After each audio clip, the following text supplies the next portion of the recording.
Olá, sejam bem-vindos ao programa Papo Legal do curso TOG Estudos Jurídicos. Sou o professor Fábio Vilela, coordenador pedagógico também do curso TOG Estudos Jurídicos.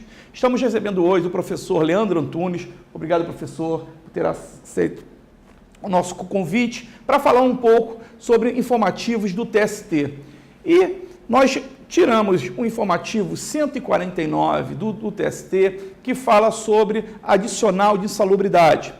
Nós tivemos uma decisão da SDI 1 do TST que aplicou, é uma aplicação direta da súmula 80 do TST, que fala que a eliminação do risco à saúde, da insalubridade, pelo ataque de agentes nocivos ao trabalhador, por meio de equipamentos de proteção individual, descarta o pagamento do adicional de insalubridade. Por óbvio, nós sabemos que o trabalho em condições insalubres é quando o trabalhador trabalha exposto a agentes nocivos, sejam químicos, físicos ou biológicos, acima dos limites de tolerância explicitado naqueles quadros do Ministério do Trabalho e Emprego, na NR15. E a partir do momento que ele trabalha acima desses limites de tolerância, ele tem direito a receber o adicional de insalubridade.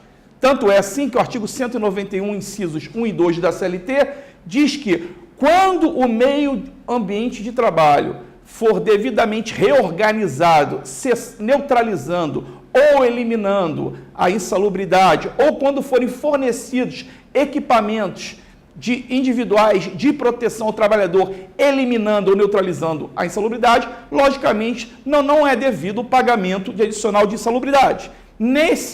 Nesse precedente, no informativo 149, restou provado que o fornecimento de equipamentos de proteção individual afastou a atuação de um agente nocivo, que seria, no caso, um agente de ruído, aplicando diretamente a súmula 80, ou seja, eliminado a insalubridade, com a utilização do EPI, não há que se falar em pagamento de adicional de insalubridade. Lembrando que o mero fornecimento de equipamento de proteção individual ao trabalhador não afasta o direito ao pagamento do adicional de insalubridade.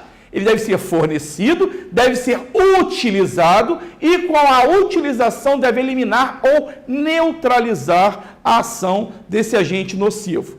E nós estamos aproveitando esse gancho acerca do adicional de insalubridade dessa decisão e para conversar com o professor Leandro sobre uma questão também polêmica em que o TST estava se manifestando num sentido e recentemente houve uma mudança de posicionamento, que é a questão da possibilidade ou não de cumulação dos adicionais de insalubridade e periculosidade. Nós sabemos que o artigo 193, o artigo 73, parágrafo 2º da CLT, afasta a possibilidade do pagamento cumulativo. E o TST já tinha algumas decisões turmárias dizendo que caberia o pagamento cumulativo do adicional de insalubridade com de periculosidade. Recentemente, a SDI 1 do TST mudou de posicionamento. Mudou esse posicionamento dizendo que não é possível essa cumulação. E queria conversar então com o professor Leandro sobre essa mudança de posicionamento do TST. Se o professor concorda, não concorda, quais seriam as críticas a serem feitas a essa mudança de posicionamento? Bom, em primeiro lugar, quero agradecer o convite do Fábio, do curso TOGA, né? É um curso tradicional na área trabalhista, em que eu tenho o prazer e a honra de fazer parte do corpo docente. E manifestando em relação ao primeiro informativo, essa questão da insalubridade, a desclassificação, descaracterização, súmula 80 do TST, acho muito acertada essa posição do TST, por força realmente do empregador não ter mais a obrigação de pagar se efetivamente um malefício já não vem sendo causado. Lembrando que em várias decisões nós temos inclusive a discussão acerca da irredutibilidade até salarial, né? Muita gente chega a discutir acerca da irredutibilidade, se a retirada do adicional de insalubridade vai gerar uma afronta ao 7º, 6º da Constituição, E a gente sabe que não, a própria súmula diz isso, né? Porque ela não infringe a retirada, a questão da estabilidade financeira. E devemos lembrar que o adicional de insalubridade nada mais é do que uma espécie de salário-condição, né? O empregador só tem efetivamente a obrigação de pagá-lo enquanto perdurar a situação que originou seu pagamento, tá? Bom, em relação à questão da acumulação, da periculosidade e da insalubridade, o professor Fábio colocou aqui uma situação bem interessante, que é a do informativo 147 do TST, né? Acho que os operadores, em regra, ou pelo menos quem vem mexendo com o direito, com o processo de trabalho, passou por um certo período aí de instabilidade, né? Sem saber se efetivamente o adicional poderia ou não ser acumulado um ou outro, né?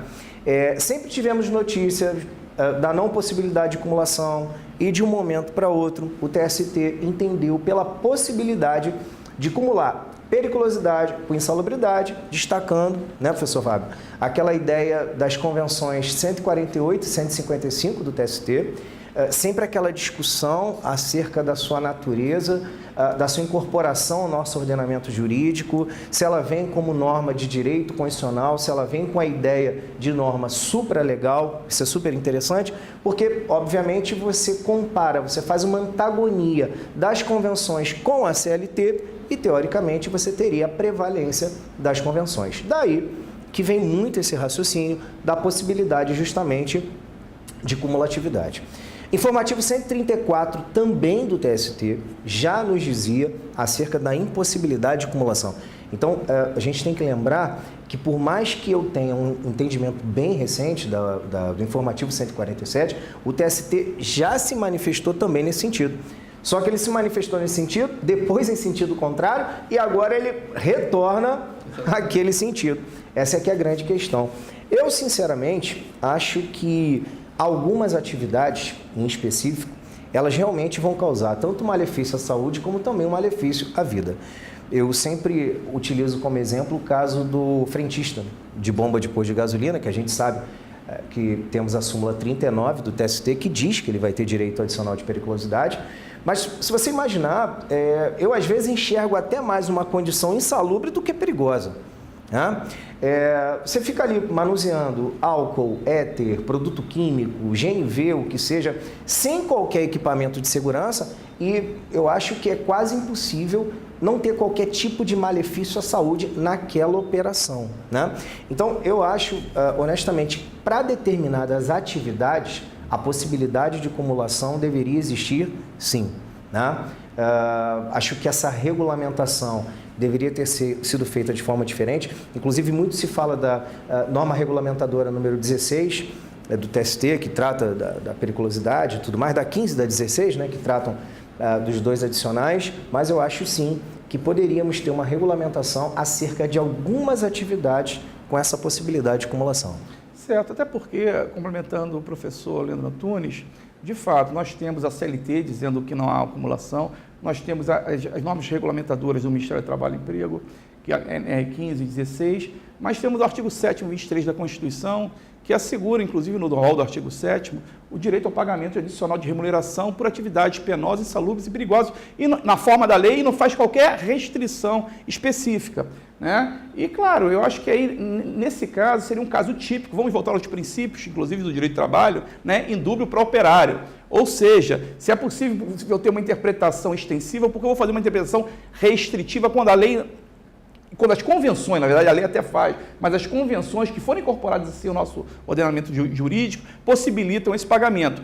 Mas e qual seria o fundamento, ao meu ver, concordando com o professor Leandro Antunes? Muitas vezes são fatos geradores distintos.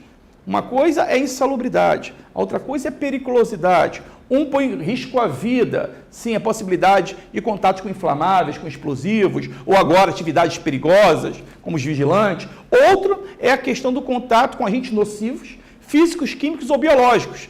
Lembrando que muitas vezes o trabalhador até utiliza o EPI, mas o EPI não é capaz de reduzir a exposição àquele agente insalubre abaixo dos limites de tolerância. E, nesse caso, é devido ao adicional de insalubridade. Eu faço uma comparação, pode ser feliz ou não, se no dano moral e o dano material, né, podem ser cumulados, a súmula 37 do STJ, são fatos geradores distintos, o mesmo fato pode gerar. Quando eu estou colocando a saúde do trabalhador e a vida em risco por dois fatos distintos, por que não fazer essa cumulação? Concordo com as ponderações do professor Leandro Antunes e queria agradecer mais uma vez a audiência de todos vocês e convidá-los a vir ao curso Toga Estudo Jurídico. Obrigado, professor Leandro. Eu que agradeço o convite mais uma vez, Fábio.